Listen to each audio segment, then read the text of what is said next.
Alright, this is gonna be the last video of the day. I've been doing like super like serial recording. Serial S-E-R-I-A-L, not cereal as in like Cheerios. Anyway,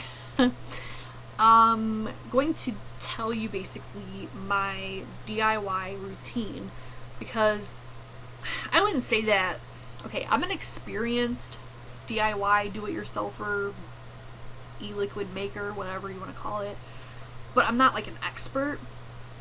The difference, of course, is I'm experienced because I've done it like so many times, but I wouldn't say that I'm an expert because I haven't perfected it yet. I'm still learning, you know, even I would say experienced ones, you know, it's an ongoing process, and there's like new flavors coming out like every 5 seconds. So anyway, my routine or procedure, whatever you want to call it, as far as DIY goes, is generally I start off with a, we'll call it inspirational recipe. It's like there's a lot of recipes online, which I'll put the links below, of places that I've gone and kind of like frequent, I guess. I'll take a recipe as like inspiration. Typically I won't copy it percentage, flavor by flavor, because number one, I like to make it my own, and number two, generally I have to tweak the percentages because people tend to like their flavors way stronger than I do. And three, a lot of times I just don't have exactly all of the brands and flavors that are used in the recipe, so I will just alter it to what I have and my preferences. And that's just something that you're gonna have to figure out for yourself on your own time. But generally I'll just start off with a recipe. As I had stated in the other video, I would recommend, if you're new, like completely new to this, on top of doing research before you even do any of it, start off with very basic recipes, like 1 flavor recipes, maybe 2. Don't get carried away because you're gonna get discouraged more than likely, and you're just gonna end up wasting all your product, and it's just, you don't want to waste your time and money. So I'd recommend starting simple. Once I have my recipe that I'm working with, that's when you do your calculations. If you're doing nicotine, it's a little bit more complicated because there's math, real math involved. There's going to be math involved regardless, but the math's a little bit more complicated because you're dealing with starting with 1 strength, diluting it to your target strength.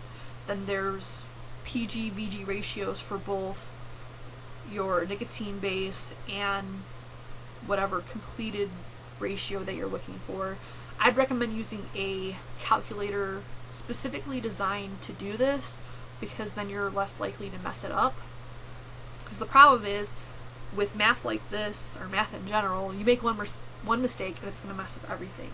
Sometimes those mistakes end up being a good thing. Like, there's one recipe I have now, actually a couple, where I mess stuff up, but I'm still seeing, you know, how it's going to turn out. I'm not going to dump it right away just because I mess something up. It depends, I guess, on how bad you mess it up, but I don't work with nicotine, so that makes it a little bit easier and safer if I mess up. But if you mess up with nicotine, it can be very dangerous. It can make you sick, and I guess worst case scenario, you can get nicotine poisoning, especially if you're working with high milligram strength nicotine, which I don't recommend if you're new. But eJuice Me Up is a calculator you can find online. You can even download it to your computer, and it makes it very simple. It's just you fill in the blanks and it gives you your percentages. You can do it by drops, or you can do it by percentage, or like measuring like syringes, stuff like that. I prefer the syringe method because it's more precise. You're less likely to screw something up. Drops are very inconsistent and depend on various things. The dropper size, the fluid consistency, all that crap, and it just varies too much. So after you do that, then you measure everything out, and I use, like I said, syringes for that. The 1 ml syringe, 3 ml syringe, If I'm making larger batches, I use the 10 ml syringe for the base, but generally I don't make that high of a, because I usually make like 5 ml batches or smaller, unless I know I like the recipe, then I'll make a 10 ml batch, but that's rare. So then measure everything out and then label your bottle. Now, depending on whether or not you want to do a hot water bath with it would kind of change the steps involved, but the way I do it is I write on the bottle with permanent marker. Now the permanent marker is not going to stay forever, but it'll stay long enough to survive the water bath, which is what it's there for. But what happens is if you don't mark the bottle, you assume that you're going to be able to tell the difference between one and another juice, but in reality, more than likely you're not going to be able to. So just mark them with the permanent marker if you're going to do the water bath. Just the name, that's it. And then what I do after I label it with the permanent marker, I screw on the cap, make sure it's tight, and then I put it in a hot water bath. And I just turn the water on as hot as I can make it and put it like in a bowl of some sort and just let the juice sit there. What that does is, at least in my opinion, this is subjective, it's controversial. Some people think it doesn't help, others do. I personally think it helps, especially considering I use a high VG content for my juices. They are 75% VG or higher. I've done as high as, like, I think the one was like 95% VG, that was for dripping, but it's always high VG. And the thing with VG is it's very thick. So my mentality is you warm it up a little with the hot water and it makes it more fluid and thus mixes easier with your flavorings, which are generally PG. So heating up the VG to a similar consistency to the PG makes it easier to blend. That's just my opinion. Do whatever you want to do. That's how I do it. I usually do that. I do at least once for pretty much all the flavors I make. I don't recommend doing this with pre-made juice that you buy from like a vendor, because the problem with that is you don't know what they're using. For instance, I did it with Allison Vapeland juices, thinking that it would help steep them quicker, but in reality, I think it ended up ruining a lot of them, because Allison Vapeland is very, number one, their juices in general are pretty subtle as it is, but they're very delicate, and even on the website, it does not, it's like a disclaimer that I found out after the fact, of course, that they do not recommend you trying to steep them through like a heating process, so like no hot water baths, and they don't even recommend vaping them at high temperatures, like high wattages, voltages, whatever. So that's just one example. I haven't really found that it affects the flavorings that I use, but when you buy pre-made juice, I don't recommend doing that, because number one, I haven't found that it makes a difference, and number two, like I said, I think everyone juices that way. But with the initial mixing process, I think it helps mix and blend the flavors better. What I do is, because like I usually do juices like 5 at a time, like I'll have several that I'm doing at once. I typically won't do just one juice blend. I just like to do them all like at once. So during, mixing, the water ends up getting cold. So I'll just keep warming up the water until I'm done mixing. So one juice might go through several water baths and then another juice might not.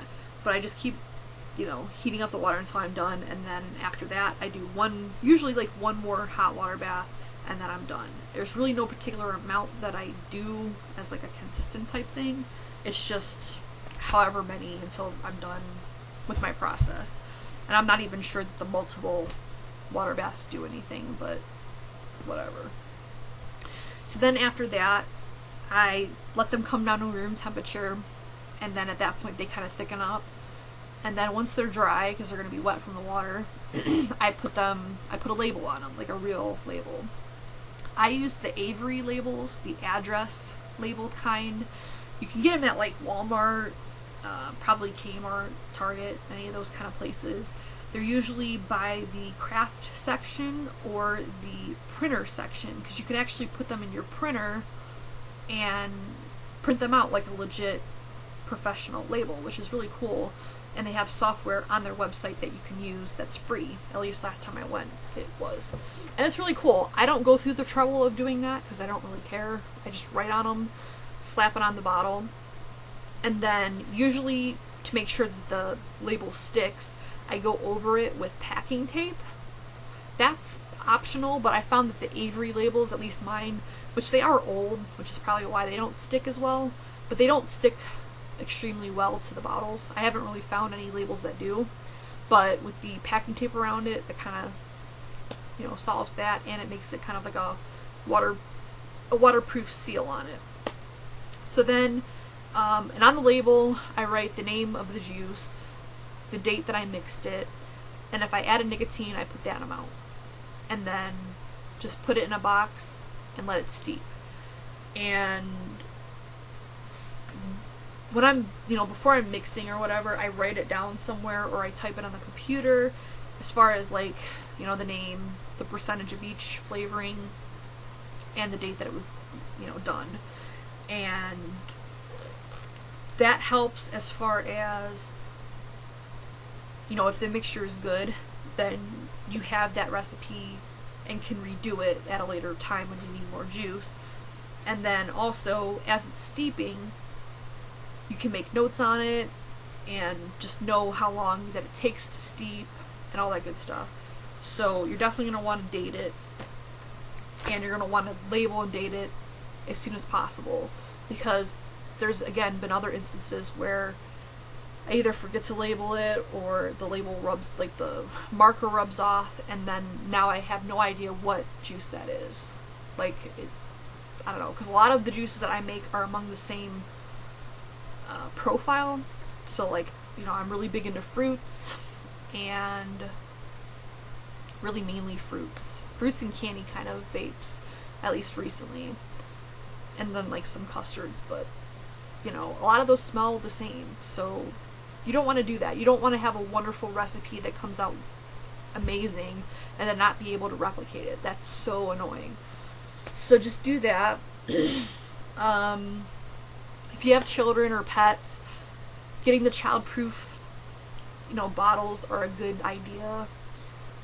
And I mean, I personally, like I said, I don't really use nicotine, so it's not really too much of a factor for me, but it's just something to keep in mind. Your base of nicotine, make sure you keep that super safe, because it's, you know, in its original form, it's stronger. If somebody gets a hold of that, it can be really bad. I guess there's been one incident where it turned really bad, because I guess a kid got a hold of it, but I didn't really do research on that, so I don't know. But just make sure that it's away from kids and pets, because it can be fatal. Like, you don't want to mess with that stuff. Just make sure it's safe and locked away. As far as nicotine storage, I imagine if you are a normal person going through normal amounts of juice, having a normal amount of nicotine, you probably won't need to mess with like particular storage. Some people freeze theirs, but it's usually like bulk amounts. But you want to keep it in a relatively cool, dark area, because I guess if it oxidizes, it basically makes it go bad quicker. I've never had nicotine long enough, you know, around to do that, so I don't have much experience in regards to that, but I'm guessing that's why you don't want it to oxidize. As far as anything else, I think that's about it. Again, like I said, do your research before getting into this, and just be careful. If you have any questions, whatever, put them below. I'll put my username for the e-cig forum and Vaping Underground below in case you want to like talk to me there or friend me there or whatever. You can do that.